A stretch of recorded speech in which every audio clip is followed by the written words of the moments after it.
Hello and welcome to the GameDev Meetup 85.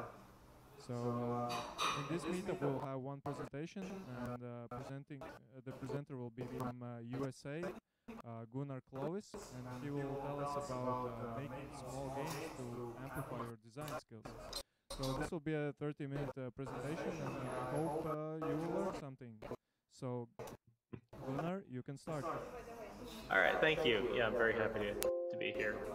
All right, I'll step back up.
Three. Based on those tutorials you kind of watched, you figure it will take a couple months. 3 months go by. You're not done. You had a lot more ideas, and it ended up being a bit slower than you thought. You need a few more months. Then 6 months go by.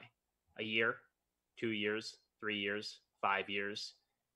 And at some point along the way, real life gets in the way. Or more likely, you just get frustrated and lose motivation and give up, quit game development.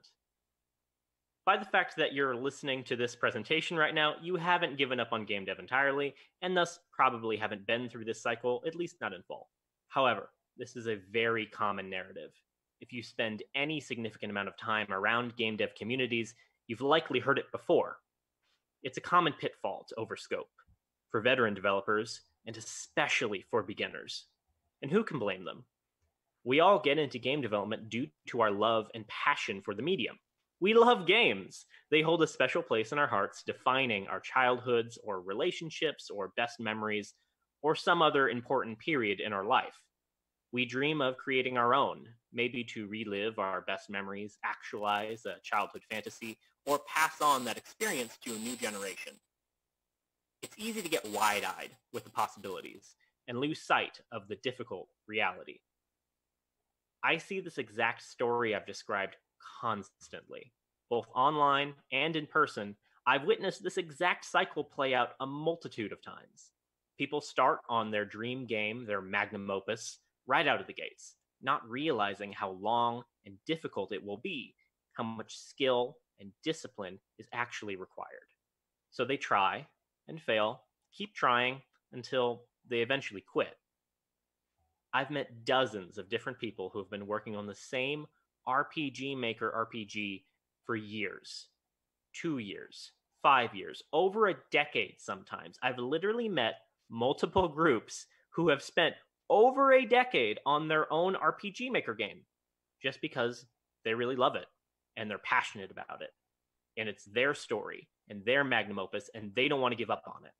And honestly, it's so much more unfortunate when those most stubborn stick through development hell instead of cutting their losses and hopefully trying again later. It really hurts me to see this happen. It really does.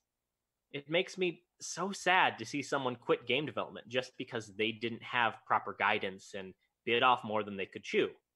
And again, I don't blame them. It's a tough task, and scoping is very difficult. Even George Lucas, after creating many great films like Labyrinth and Indiana Jones, and of course, revolutionizing the film industry and creating fandom and nerd culture as we know it today with the original Star Wars trilogy, he bit off more than he could chew with the Star Wars prequels. He said so himself. After viewing a rough cut of 1999's The Phantom Menace, Lucas was not pleased with how disjointed it was, how much was thrown at the audience so quickly, the whiplash of swapping between such emotionally disparate scenes so quickly. It was overscoped. It was too much. Too many things with not enough time to breathe or be easily followed.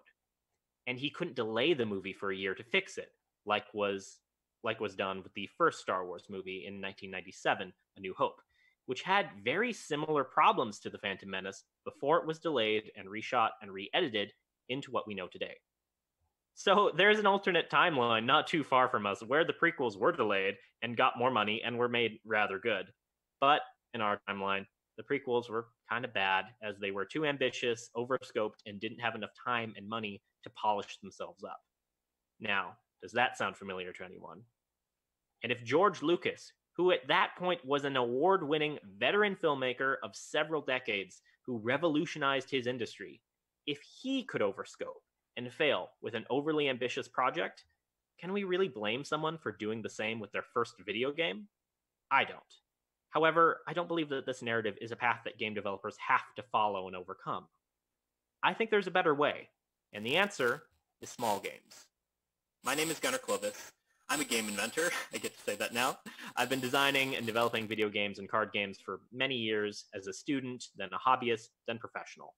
I currently work for the UNLV Center for Gaming Innovation in Las Vegas in the United States, designing and developing games for the casino gaming industry, helping patent and sell gaming innovations.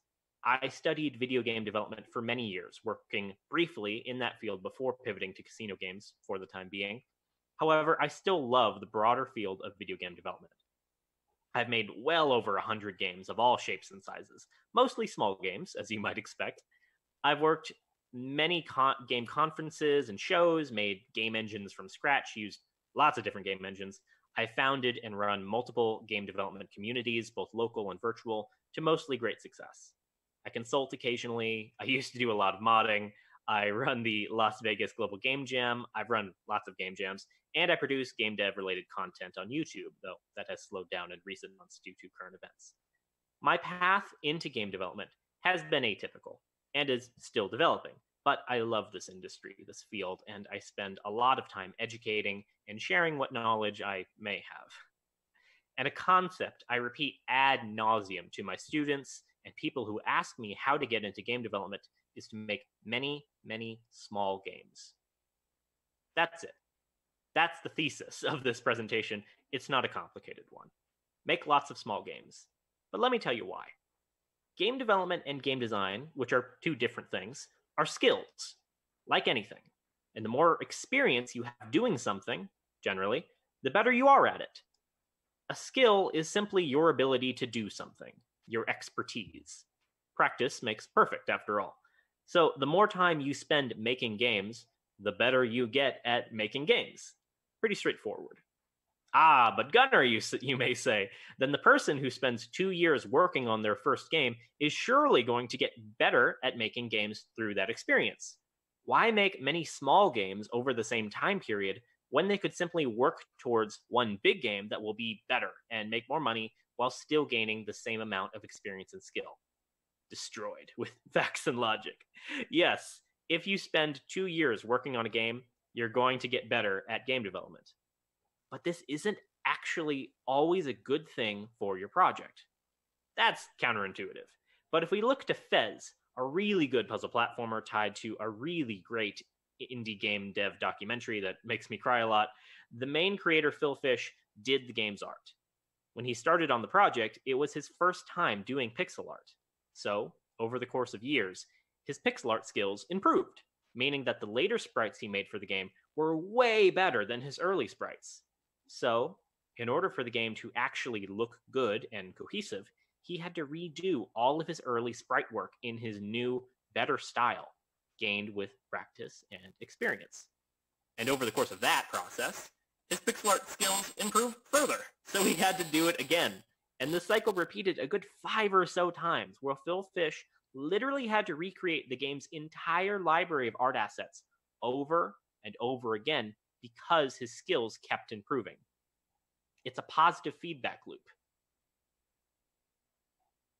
And a vicious cycle. Now imagine that positive feedback loop of creator skill for every aspect of a game. You get better with practice and experience, so you have to redo everything over and over with your new knowledge. Your previous sprite sheets, levels, code, music, don't cut it anymore because you've gotten so much better. You're better than your old work. This is how many indie games get stuck in perpetual development hells. Not only do they experience scope creep, but they have to keep redoing things because their creators get more skilled over time. This is a colossal reason as to why I recommend game developers, beginners especially, start with small games. Because you're going to get better with practice and experience, and if you make a small game, you just leave it alone after you finish it. You don't have to redo all of the art or music or levels because the game is done. You instead take your newfound improved skills to your next small game, and the cycle continues. That positive feedback loop is now working in your favor, not against you.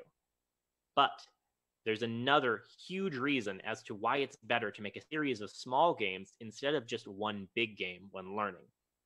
In my previous hypothetical question for myself, the argument was that if you spend 2 years making one large game versus 2 years making many small games, you're going to get the same increase in skill and experience. But that's not true.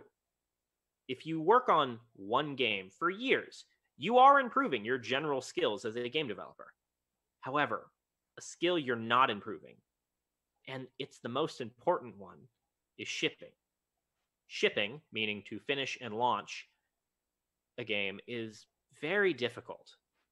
There's an aphorism we have in software engineering here in the US, coined by Tom Cargill of Bell Labs. It's called the 90-90 rule.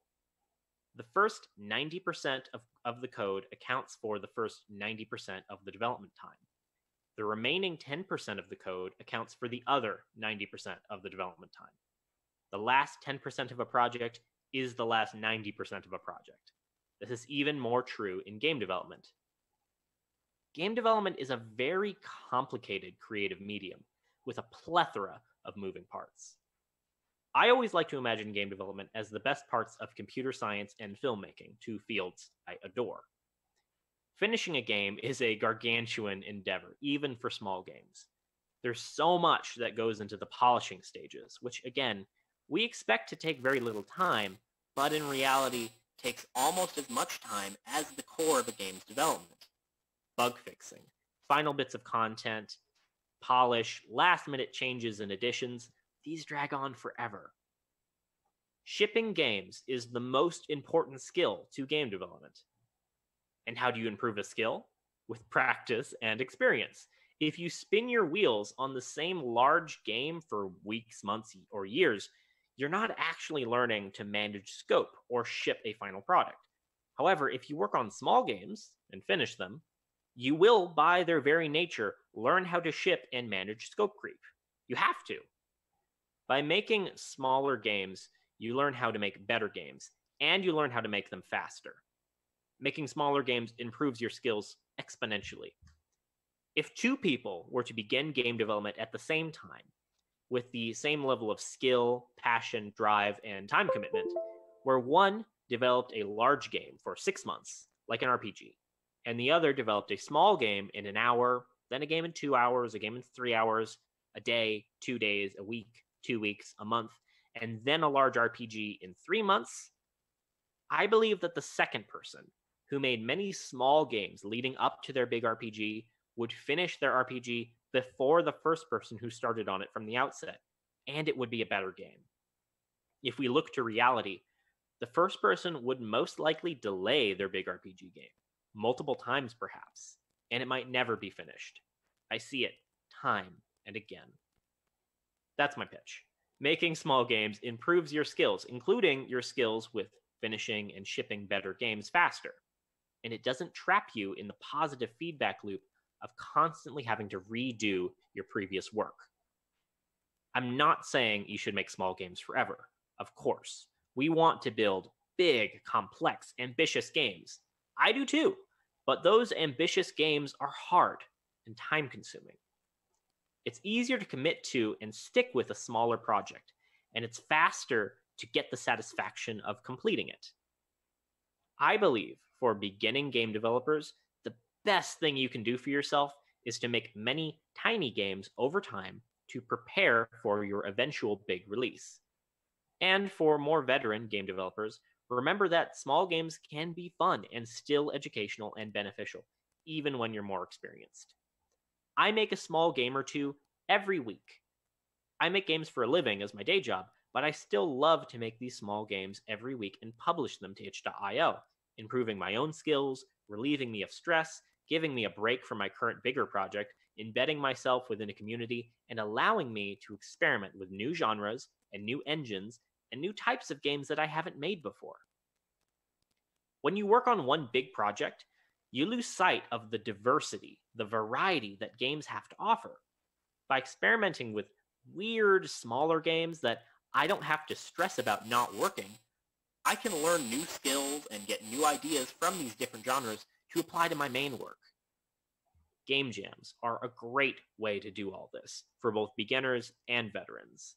As I'm sure you all know, a game jam is an event where developers make a game from start to finish within a specific time frame, usually 48 hours over a weekend. Global Game Jam, Ludum Dare, and the multitudinous game jams hosted on itch.io are all great events. My personal favorite is Trijam. You should all be familiar with this one. Trijam is a weekly game jam hosted on itch.io, run by Rock Knight Studios out of Latvia. It's a 3-hour game jam where you start and finish a game, ideally, within only 3 hours. Pretty self-explanatory. The short time limit is great, as you don't have time to overthink it, or psych yourself out or procrastinate, as I tend to do with longer jams. I really struggle with month-long, week-long, even 48-hour game jams. I get too wrapped up in my head, especially when I have teammates. And I procrastinate and get mad at myself for procrastinating, and it's a rather tragic positive feedback loop from there. I tried a profusion of different game jams, and I still do rather love the communities of several of them, like the weekly game jam, which I also really recommend. But the Trijam was the first I really stuck to. It works well for me. I can always dredge up 3 hours to spare to make a game really quick, and I bet you could too. Perhaps Trijam isn't for you.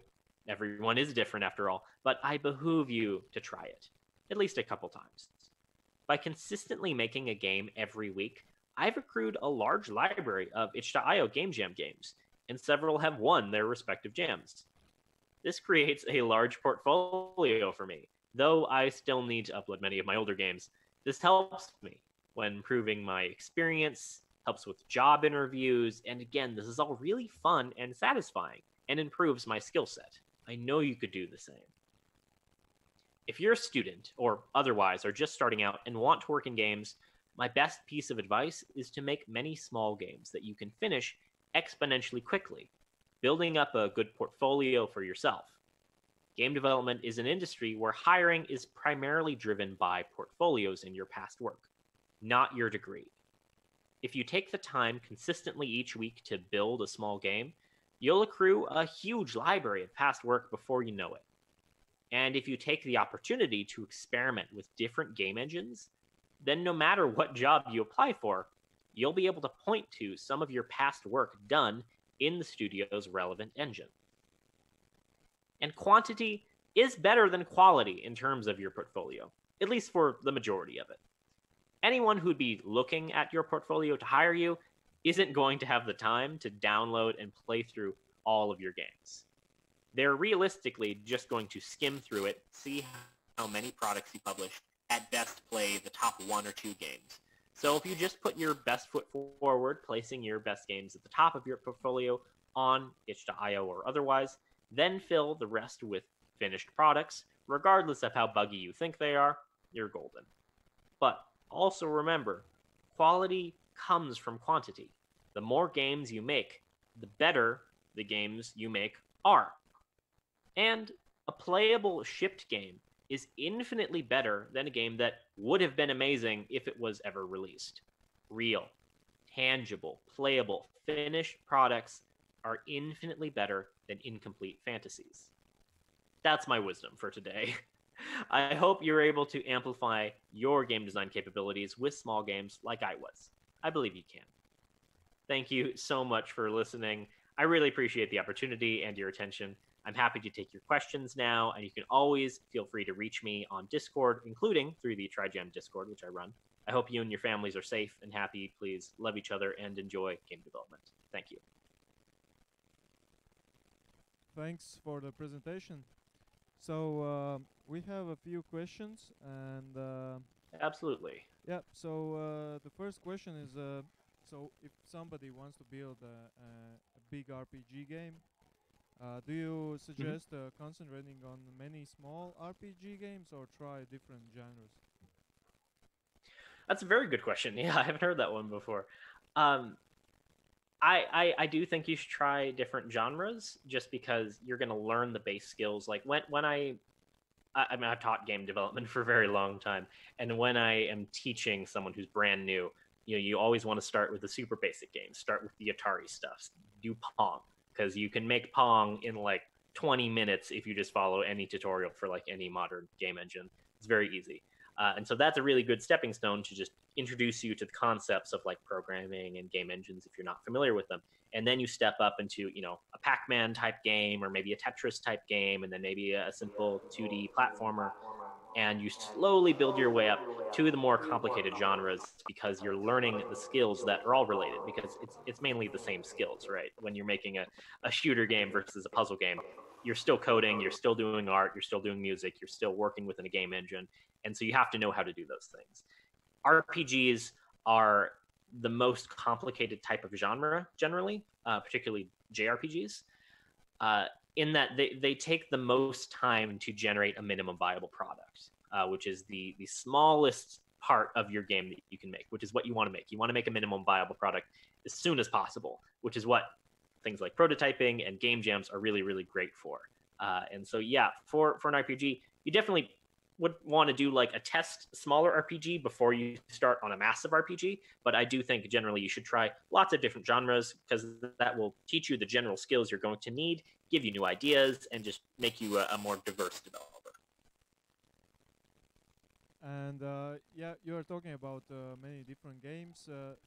Do you also suggest trying different tools, like different engines? Yes, if you have the time. Of course, everyone's different, has different circumstances, and so how much time you can commit to game development, of course, is going to have a big factor on your game development journey.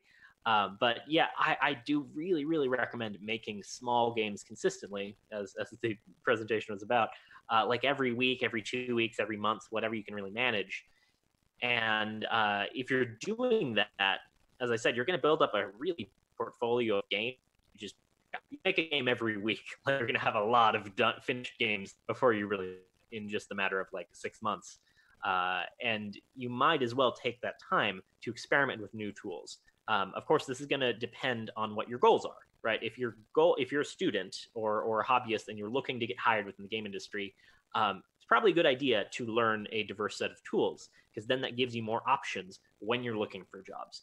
But if you want to work for like a specific company, which generally isn't the best path, you should keep your options open. Don't get locked into a specific company, because then if you end up that you can't get that for whatever myriad of reasons, then that's really unfortunate.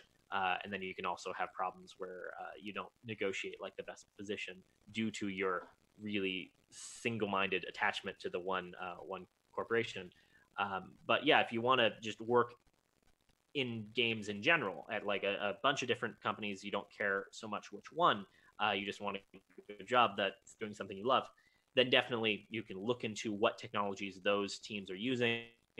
Unity is the most popular game engine by the numbers, particularly within indie game development, because it's free to download and has such a large base. And it's another situation of a positive feedback loop, which is a really common thing. It's one of my favorite things.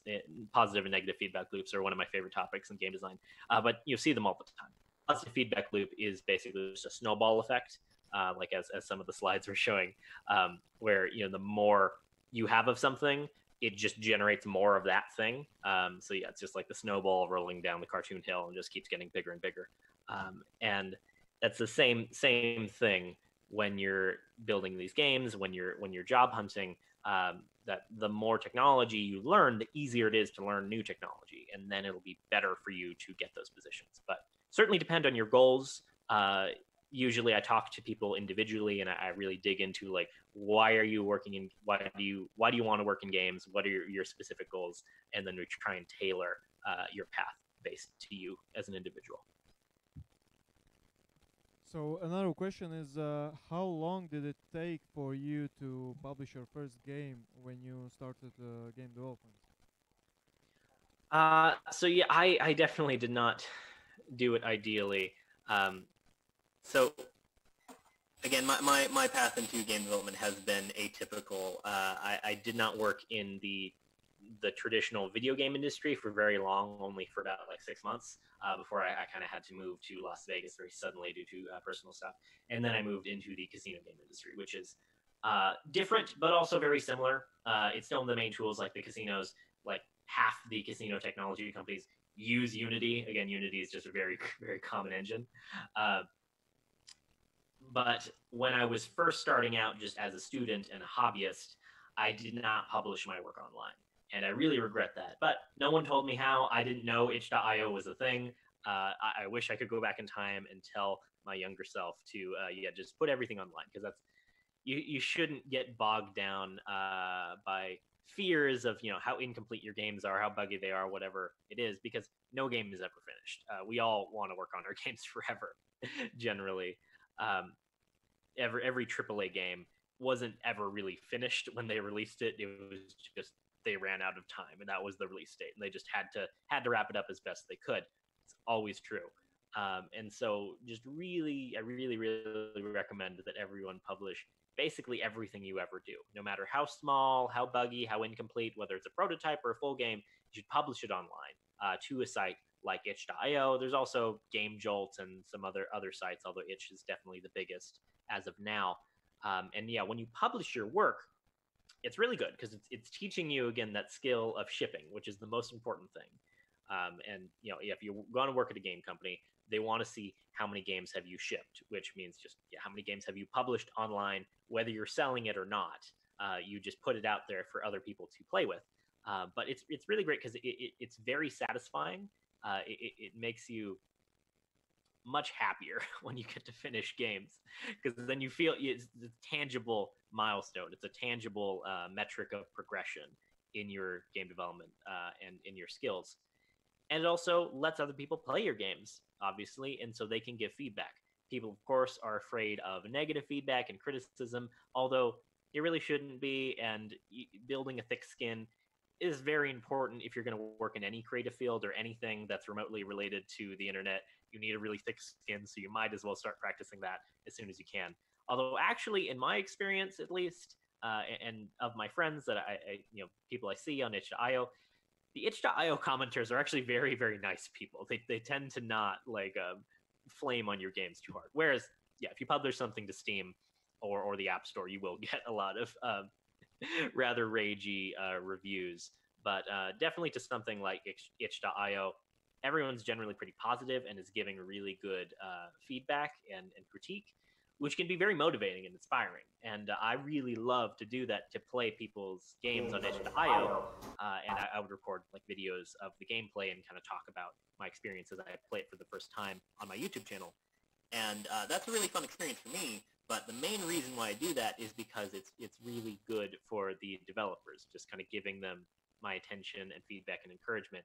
And I literally get messages on Discord every other week or so, where someone tells me that they didn't quit on game development because of something that I said within a video or a comment. And that's just the best feeling in the world. And I really want everyone else to do that so they can experience that same thing. And so we have more people sticking with game development, because if you just never publish your work, it's really impossible to keep up motivation, truly, because you're not getting that experience from other people. And yeah, I know I tend to go on tangents. The original question was how long did it take for me personally to publish something, I believe. I did share my first few games. When I first started in game development, I was very young, and I would make a game every every week or so, once I really got into the swing of things. There was a long period where I only had like one project for a long time, and I definitely regret that. I should have done small weekly games right away. But again, I was learning for the first time, so I don't blame myself. And while I did show those games to like my friends and my peers, and they'd get played by like 20 people, and sometimes would get really popular and would get shared around, I never published them to itch.io. I really only started publishing stuff to itch a couple, like 2 or 3 years ago now. I think I published like 1 or 2 things before I got to Las Vegas, which I moved to Vegas in late 2017, so about 3 years ago. And it was only when I really got to Vegas that I really got into itch.io and publishing all my work online, which has been the best experience ever. And I'm so happy I did that. Wish I could have done that earlier, but no one told me to. But other than that, like the work I did up in Washington State in the U.S., where I'm mainly from, Washington, which is kind of the video game capital of the world, which is why I got into game development originally, is because I lived in Washington, and we have my old university, DigiPen Institute of Technology there in Redmond, and then all the game companies, Microsoft and Valve and Big Fish and Amazon, like a huge portion of the U.S. game companies are in Washington State, and when I was doing work there, all the work I was doing was proprietary and NDA. That's a very common thing in the game industry. It's all protected by NDA. So unfortunately, none of the work I really did up in Washington in the video game industry is online available, because the projects were stuck in development hell, or they got canceled, or whatever else, which is super, super common. It's very, very common if you're going to work in the game industry and you're not running an indie game where you're in control of it. It's very common that your work is never really going to see the light of day, or at least not be seen for like 5 years at a time, which really sucks. And that's, again, why I really, really recommend that people make these kind of small games for fun as a hobby, even on top of their normal professional work, because it gives a good bit of reprieve, a good break from your main work, as my work is. All the work I do for the UNLV Center for Gaming Innovation is all super NDA, private, protected, because we're developing patents. So I can really only talk about one of the games after we get the patent on it, which is usually a multi-year process. And so it's really good to be able to publish works to itch.io quickly, because then I can still be involved within the game development community, still refine my skills and get kind of exposure and that's not the right word. Just talk to different people, talk to other developers and players, and get feedback and that kind of thing. Yep. So the next question is, do you feel that making regular games every week has improved your quality of work in casino games? And absolutely, yes, absolutely. Because as I said, with those bigger projects, you can just kind of get into a funk where you're just kind of spinning your wheels. You're just constantly doing the same thing. Especially if you're having to like redo your previous work because your skills have improved, as I talked about.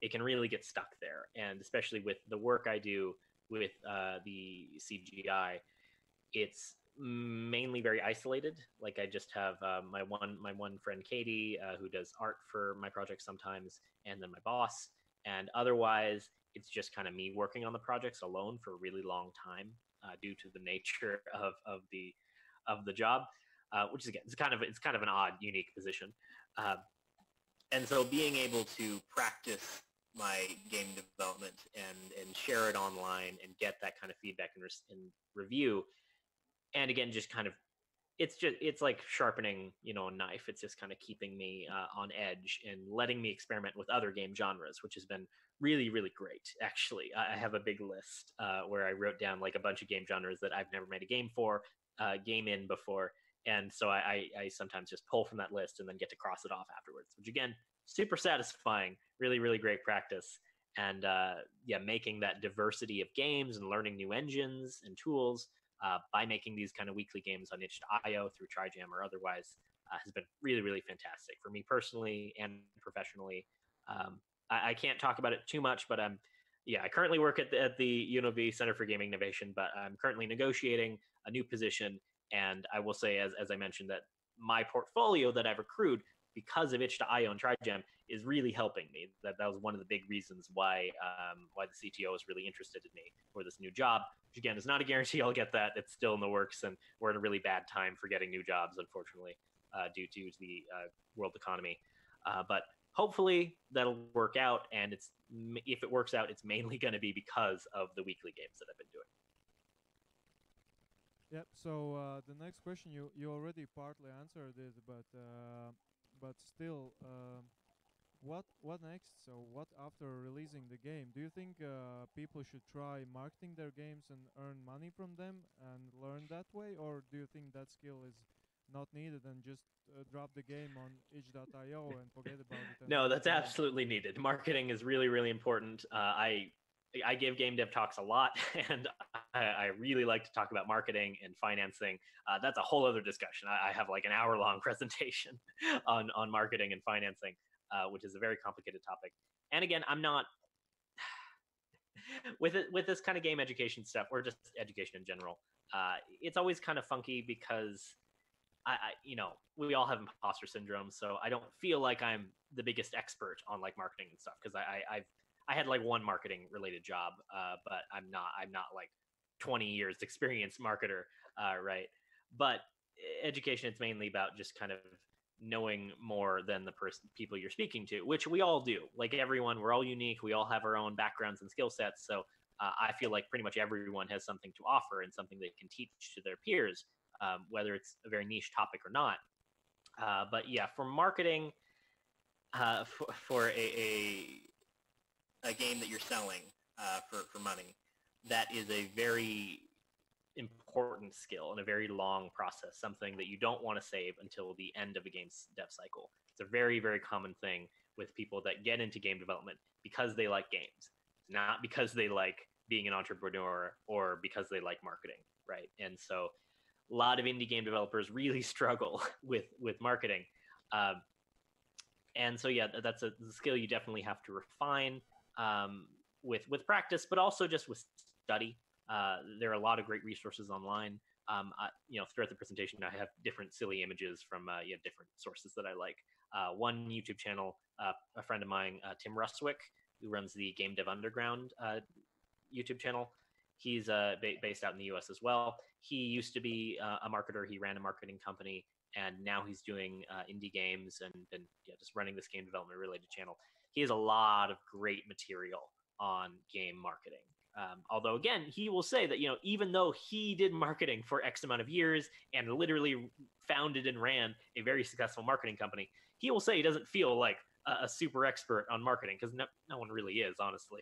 A lot of entrepreneurship and success in selling a game is unfortunately just based on luck and, right place at the right time kind of thing.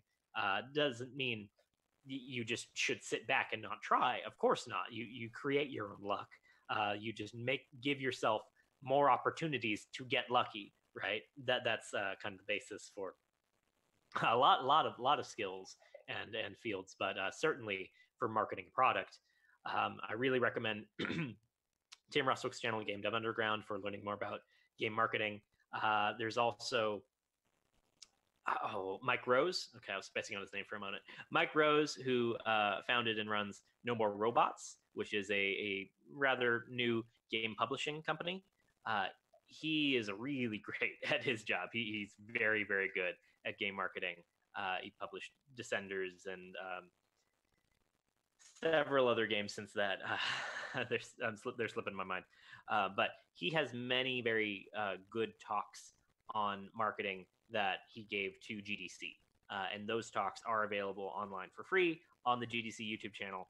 Not all of the GDC talks are available for free. They keep the majority locked away in their vault so that you have to pay a subscription to. But they have a lot of good content on just the GDC YouTube page.